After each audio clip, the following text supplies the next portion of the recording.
स्वागत है आप सभी का अपने इस चैनल में। और भाई साहब, आज के एपिसोड में आप लोग को कुछ तो अजीब ही मिलने वाला है, मतलब कुछ तो मजा आने वाला है, क्योंकि जो आज आप एक्सप्लेनेशन देखने वाले हैं उसमें आपको एक काया का अलग सा रूप दिखाई देगा।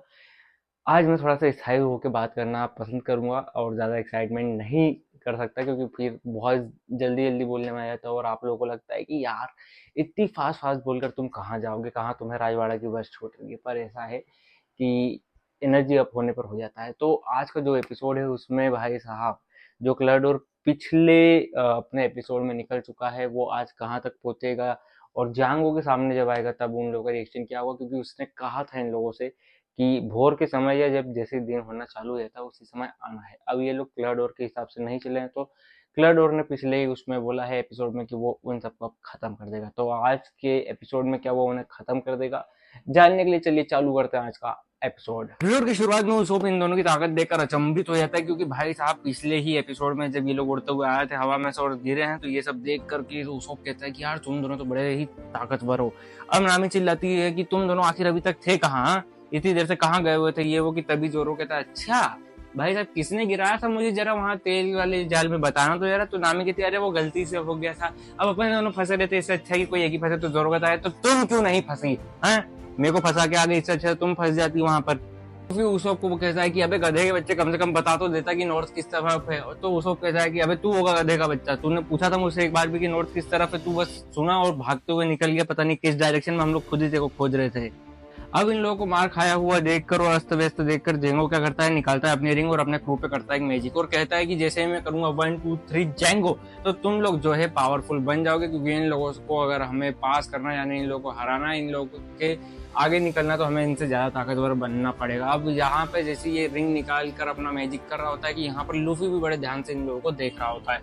अब जैसे ही ये करता है 1 2 जेंगो, तो भाई साहब यहाँ पर क्रू का एक बंदा अपने नंगे हाथ के मुक्के से, यानी कि एक मुक्का मारता है सीधे चट्टान में, और चट्टान का जो एक टुकड़ा है वो गिरकर नीचे जाता है। अब इसकी ताकत देखकर यहाँ पर नामी, जोरो और उसोप अचंभित हो जाते हैं कि भाई साहब ये क्या है। तो जोरो कहता है तुम लोग पीछे हटो और मैं और लूफी संभाल लेंगे। जोरो कहता है कि लूफी लूफी। अब यहाँ पर लूफी तो कुछ नहीं कह रहा, पर यहाँ पर भागते हुए यहाँ से क्रू का जो है, मतलब पायरेटों की जो भीड़ है वो इन लोगों की तरफ आ रहा है। और तब लूफी अपनी मुंडी ऊंची करता है तो मालूम पड़ता है कि भाई साहब लूफी खुद हिप्नोटाइज हो गया और वो पागलों की तरह इन लोगों की तरफ भागता है। भीड़ आगे बढ़ रही है, यहाँ से लूफी आगे बढ़ रहा है, यहाँ से भीड़ आगे बढ़ रही है, यहाँ से लूफी आगे बढ़ रहा है। और लूफी यहाँ पर करता है गम गम गैदलिंग करते हुए जो मारना चालू करता है इन लोगों को, सबको धूल चटा देता है। अब जैसे ही ये लोग यहाँ पर लेट जाते हैं तो यहाँ पर भाई साहब लूफी इनको मारने की जगह और आगे निकल जाता है। तो वो लूफी सीधे जाके टकराता है कहाँ, मतलब जाता है ये सीधे जेंगो की शिप पर, उसका जो आगे का बिल्ली वाला ढांचा होता है लकड़ी का वो उसे उखाड़ लेता है। लूफी इसको उखाड़ने के बाद सीधे इसको लाता है इन लोगों की तरफ मारने के लिए। कि तभी यहाँ पर जो जेंगो है वापस से अपनी रिंग निकालता है और कहता है 1 2 जेंगो। यहाँ पर जो लूफी है वो सो जाता है। अब लूफी के सोते से जो लकड़ी का बैलेंस है वो डिसबैलेंस हो जाता है और यहाँ पर लूफी तो इसके नीचे दब जाता है, यानी लूफी को तो कुछ होगा नहीं क्योंकि वो रबर का है। पर इन लोगों को भाई साहब फिर से चोट लगती है, यानी कि जो लोग पहले धूल चाटे हुए थे वो वापस से इनके ऊपर ये जो ढांचा है ये भी गिर जाता है। इस बच्चे ने क्लर्डोर को वहां से जाते हुए देखा था, वो बाकी के बच्चों को जाकर बताता है और ये सारे के सारे भागते हुए जाते हैं कहाँ, काया के घर पर। अब ये लोग ट्राई करते हैं कि जहां से उसोप अंदर जाया करता था ये लोग भी वहां से अंदर जाएं, पर ऐसा होता नहीं है। यही काया जो है वो सपना देखती है कि यहाँ पर उसोप उसकी छाती पे चढ़कर उसको तलवार से मारने वाला है, कि तभी ये डर के मारे उड़ जाती है। अब डर के मारे उड़ती है तो सीधे जाती है कहाँ, क्लडोर को ढूंढते हुए अपने घर में, जहां ये जैसे ही रूम में एंटर होती है, जहां पिछले ही एपिसोड में क्लडोर और वो बेचारा नौकर था, तो ये देखती है कि अंदर वो नौकर जख्मी पड़ा हुआ है जमीन पर। ये जैसे उसके पास जाती है, उससे बातचीत करती है, तो मालूम पड़ता है कि इसके ऊपर जो अटैक है वो क्लडोर ने ही करा है।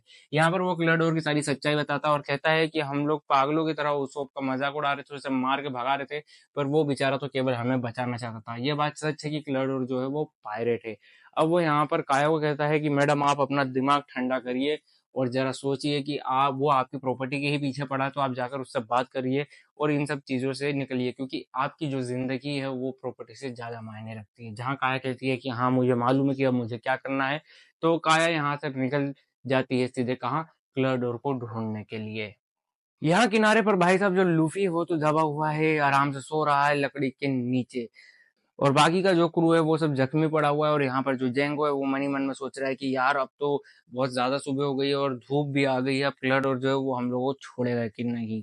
पर यहाँ पर तभी शिप में से आवाज आती है और यहाँ पर से दो नए मेंबर बाहर आते हैं और इनका नाम है, एक का नाम है बूची, एक का नाम है श्याम।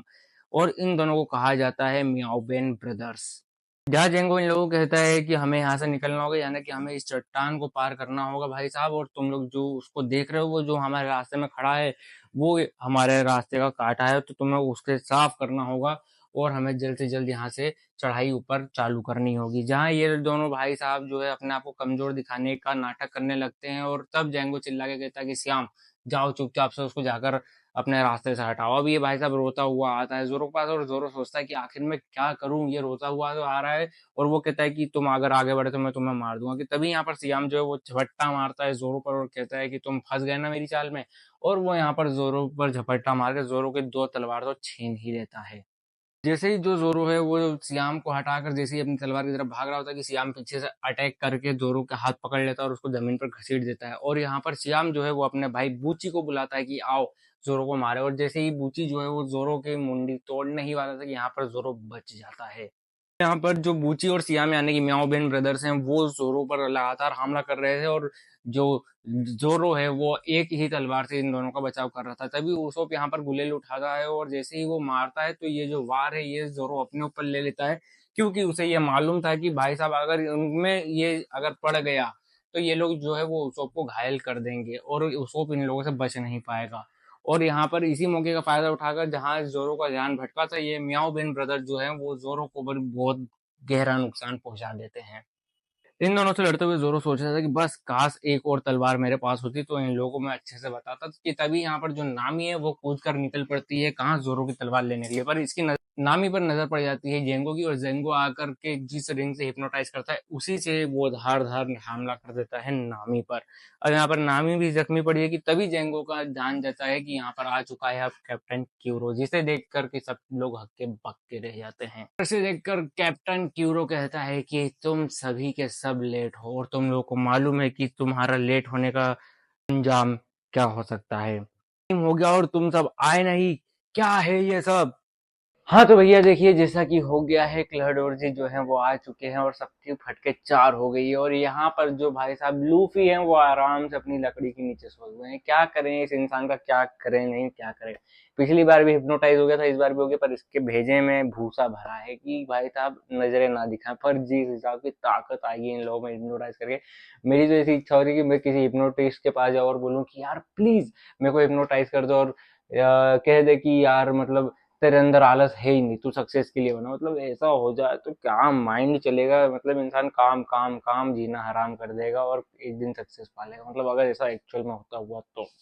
पर ऐसा रिस्क लेने का नहीं रे बाबा, है ना, मालूम पड़ा वो तुमको ही बना के स्लेब वहां पे अपना काम करवाने लगे। तो चलो मैं चलता हूँ, मिलता हूँ तुम लोगों से कल और एक नई एपिसोड के साथ, करेंगे नई नई बातचीत। तब तक के लिए तुम लोग अपने भाई को क्या करोगे, सपोर्ट कैसे, लाइक शेयर और सब्सक्राइब करके, और मिलता हूँ तुम लोगों से कल इसी टाइम पर, इसी जगह पे और इसी चैनल पर।